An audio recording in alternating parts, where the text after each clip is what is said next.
বেলগাছিত বৰফুকন মহাবিদ্যালয়ত আবৃত্তিৰ প্ৰশিক্ষণ অসম আবৃত্তি আৰু সংস্কৃতি পৰিষদৰ উদ্যোগত ভাৰত ৰত্ন ড ভূপেন হাজৰিকাৰ জন্ম শতবৰ্ষত শ্ৰদ্ধাঞ্জলি জনোৱাৰ মহান কাৰ্যসূচী পালনৰ বাবে আবৃত্তি পৰিষদে শিৱসাগৰ জিলাতো চলাইছে ব্যাপক প্ৰস্তুতি।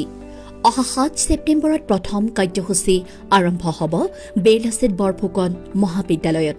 সেয়ে সোমবাৰে শিৱসাগৰ জিলা আবৃত্তি পৰিষদৰ উদ্যোগত আবৃত্তি পৰিষদৰ শিৱসাগৰ জিলাৰ সম্পাদক ছাদিকুৰ ৰহমান, ৰাজ্যিক প্ৰশিক্ষক ইলি কলিতা শইকীয়া, জিলাৰ প্ৰশিক্ষক ইলা মহন, ৰন্তুৰঞ্জন কলিতাৰ সহযোগত মহাবিদ্যালয়খনৰ ছাত্ৰ ছাত্ৰীসকলক কাব্য সিন্ধু ড অমৰজ্যোতি চৌধুৰীদেৱৰ মৃত্যুজিনাৰ গান কবিতাটিৰ আবৃত্তিৰ প্ৰশিক্ষণ প্ৰদান কৰা হয়।